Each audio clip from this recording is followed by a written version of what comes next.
You walk into your living room on a January evening. The thermostat reads 72 degrees. The furnace has been running constantly for the last 3 hours. The forced air vents are blowing hot air into the room, but your feet are cold. Your back is cold. The wall near the window is cold enough to feel from 3 feet away. Your house is new. The windows are double-paned. The walls are packed with fiberglass insulation. The furnace is a high-efficiency gas unit that cost $5,000. And still, you are cold. Now imagine a cabin built 200 years ago by a Norwegian farmer who had never heard of R values or thermal breaks or forced air. His cabin had no furnace. It had no insulation in the walls, at least nothing you would recognize as insulation. It had no double-paned windows because it had almost no windows at all. And yet, that cabin stayed warm all night on a single fire. The farmer slept in his undershirt. He woke to a room that was 55 degrees while the outside temperature was 20 below. The difference between his cabin and your house is not technology. The difference is design. The old builders understood things about heat and cold that modern architects have forgotten. They knew that a house should be a machine for capturing warmth, not a box that leaks it in every direction. This is the story of the old cabin design that modern homes ignore, and why a one-room log cabin with a dirt floor might be smarter than everything you were taught about home construction. The first thing you have to understand about old cabins is that they were not built the way we build houses. We build houses from the outside in. We dig a foundation, we frame the walls, we add insulation, we add drywall, we add paint. The outside of the house determines the inside. The old builders built from the inside out. They started with the heat source.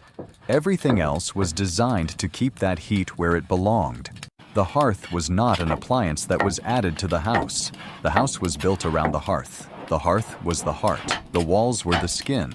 The roof was the hat. And every part of the structure worked together to keep the warmth in and the cold out. The most important feature of the old cabin design was the thermal mass. Thermal mass is a material's ability to absorb heat and release it slowly. A brick has high thermal mass. A piece of styrofoam has very low thermal mass. Modern houses are built with low thermal mass materials. Drywall has almost no thermal mass. Fiberglass insulation has none. The house heats up quickly when the furnace runs, but it also cools down quickly when the furnace stops. The furnace has to run constantly to maintain a stable temperature. The old cabin was built with high thermal mass materials. Logs have thermal mass. Stone has even more. The earth itself has enormous thermal mass. When the fire burned in the hearth, the heat radiated outward. It warmed the logs. It warmed the stone fireplace. It warmed the dirt floor. Those materials absorbed the heat, stored it, and released it slowly through the night. The fire might die down to coals at midnight, but the logs and stones and earth kept radiating warmth until dawn. The cabin was a battery. The fire charged it. The thermal mass discharged it. The second feature was the shape of the cabin. Modern houses are sprawling. They have wings and additions and bump outs and bay windows. Each projection increases the surface area of the house relative to its volume. Surface area is where heat escapes. A sprawling house has more surface area per square foot of living space than a compact house.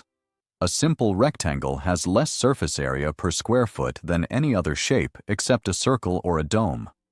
The old cabins were simple rectangles. They were small. A typical frontier cabin was 16 feet by 20 feet, which is 320 square feet. That is about the size of a modern 2-car garage. The small size meant that the heat from the hearth did not have to travel far to warm the whole space. The simple rectangle meant that there were no corners for cold air to pool in and no projections for heat to leak from.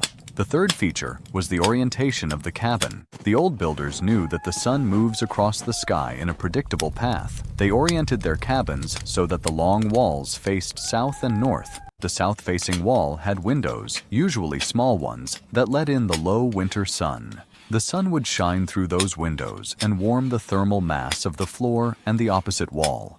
The north-facing wall had no windows. It was a solid wall of logs designed to block the prevailing winter winds. The east and west walls were short. They had doors or small windows, but not large ones. The cabin was a solar collector, passive and simple. It worked without electricity, without moving parts, without any input from the people inside except the choice of where to put the windows. The fourth feature was the roof overhang. Modern houses often have small or non-existent roof overhangs. The roof is flush with the walls. This is cheaper to build, but it is terrible for energy efficiency. A roof overhang is like a visor.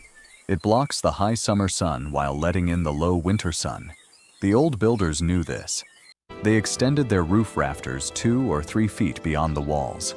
In the summer, when the sun was high in the sky, the overhangs shaded the windows and kept the cabin cool. In the winter, when the sun was low, the rays passed under the overhang and through the windows, warming the interior. The overhang was a seasonal thermostat. It cost nothing to operate. It never broke. And it worked perfectly as long as the cabin was oriented correctly. The fifth feature was the entryway. Modern houses have doors that open directly into living spaces. You open the front door, and cold air rushes into your living room.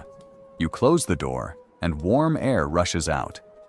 The old cabins had entryways called mudrooms or vestibules. They were small spaces, just big enough for a person to stand in, with 2 doors. You opened the outer door, stepped into the vestibule, closed the outer door, then opened the inner door. The vestibule trapped the cold air. It acted as an airlock. The same principle is used in igloos, where the entrance tunnel is lower than the living space. The cold air settles in the tunnel and stays there. The warm air in the living space cannot flow down through the tunnel because warm air rises. The vestibule works the same way. It is a cold trap. It costs almost nothing to build and saves enormous amounts of heat. The sixth feature was the windows. Modern houses have large windows. Large windows are beautiful. They let in light. They connect the interior to the landscape. But they are also holes in the thermal envelope. Even the best triple-paned window has an R value of about R5 to R8. A log wall has an R value of R10 to R20. A window is a leak. The old cabins had very few windows, and the windows they had were small. A typical frontier cabin might have 2 windows, each about 2 feet square. That is 4 square feet of window per room. A modern living room might have 40 square feet of window or more. The old cabins were dark by our standards, but they were warm. The trade-off was intentional. The builders chose warmth over light because warmth kept you alive.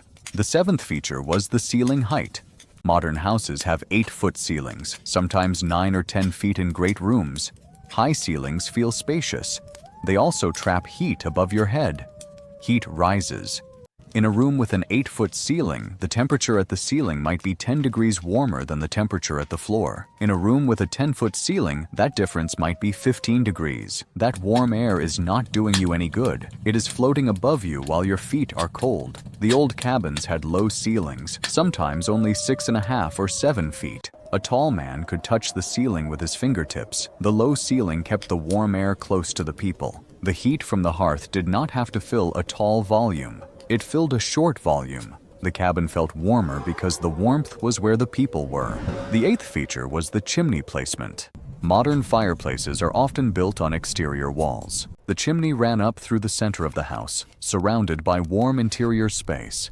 The chimney stayed warm. The draft stayed strong. The smoke went up and out. The heat from the chimney also radiated into the surrounding rooms, providing extra warmth. A chimney that passes through the interior of a house is a radiator. It captures heat that would otherwise be lost and puts it back into the living space. The ninth feature was the roof design. Modern houses have attics. The attic is a space between the ceiling and the roof. It is usually uninsulated or poorly insulated. It is full of cold air in winter and hot air in summer. The old cabins had no attics. The roof was the ceiling. The logs or boards that formed the roof were the same logs or boards that you saw from inside. There was no gap. This meant that the roof had to be well built. The old builders used thick layers of bark, sod, or shakes to insulate the roof. A sod roof, common in Iceland and Scandinavia, was 2 or 3 inches of earth planted with grass. The earth was heavy. It crushed the logs, but it also insulated. A sod roof has an R value of roughly R2 per inch, so a 3-inch sod roof provided R6 of insulation, which was enough to keep the cabin warm. The grass on the roof also helped. The roots bound the soil. The blades of grass shed water. The sod roof was a living thing, self-repairing, self-insulating, and almost free. The 10th feature was the floor. Modern houses have floors built on concrete slabs or wooden joists over crawl spaces. Both are cold. A concrete slab wicks moisture and cold from the ground. A crawl space is full of cold air that leaks through the floor. The old cabins had dirt floors. A dirt floor sounds primitive, and it is. But a dirt floor has advantages. The dirt is in contact with the earth. The earth below the frost line stays at a constant temperature of about 50 degrees year-round. The dirt floor absorbs that temperature. It is not warm, but it is not freezing. A dirt floor is also thermal mass. It absorbs heat from the hearth and releases it slowly. A dirt floor will never be comfortable to walk on in bare feet, but it will help keep the cabin warm. The old builders covered their dirt floors with rushes, skins, or woven mats. The covering provided insulation between the foot and the dirt. It also trapped dust and kept the dirt from becoming mud. The 11th feature was the chinking. Modern houses are sealed with caulk and spray foam. These materials are effective, but they are also synthetic. They off-gas chemicals. They degrade over time. They need to be replaced. The old cabins were chinked with natural materials: moss, clay, straw, animal hair, and mud. The best chinking was a mixture of clay and horsehair packed into the gaps between the logs. The clay was plastic when wet, hard when dry. The horsehair gave it tensile strength. The chinking expanded and contracted with the logs, maintaining a seal even as the wood moved. It was breathable. It allowed moisture to pass through without letting wind through. The clay also had thermal mass. It absorbed heat and released it slowly. The chinking was not a separate system.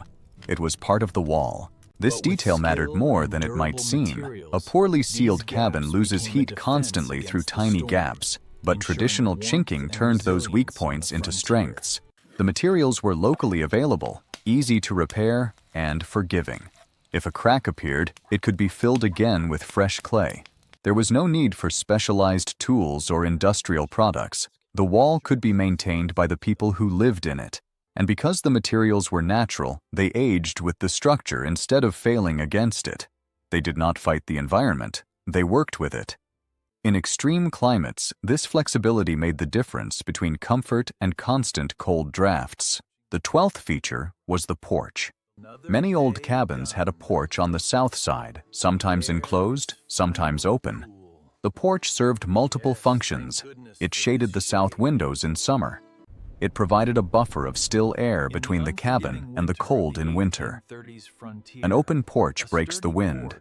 The wind that hits the porch loses some of its force before it reaches the cabin walls. An enclosed porch acts as a vestibule, trapping cold air at the entrance. The porch was not an afterthought. It was part of the thermal design. It also shaped how people used the space. In warmer months, the porch became a living area, a place to cook, repair tools, or rest in the shade while staying protected from direct sun. In colder seasons, it acted as a transition zone. Snow, mud, and cold air were stopped before they could enter the main living space. This reduced heat loss every time the door opened. The porch also protected the cabin walls from rain and snow, extending the life of the logs. Like the chinking, it was simple in concept, but powerful in effect. Together, these features show that old cabins were not primitive shelters. They were carefully designed systems, built with an understanding of materials, climate, and human needs. So why do modern homes ignore these features? The answer is complicated. Part of it is cost. Building a simple rectangle is cheap. Building a rectangle with wings and bump outs is more expensive. But builders do not charge less for simple houses. They charge more for complex houses. The market rewards complexity. Part of it is fashion. Homebuyers want large windows, high ceilings, and open floor plans. They want houses that look like the houses in magazines. The old cabin design does not look like a magazine house. It looks old. It looks small. It looks dark. Part of it is ignorance. Most architects today have never studied traditional building methods. They learned about R values and vapor barriers and HVAC systems.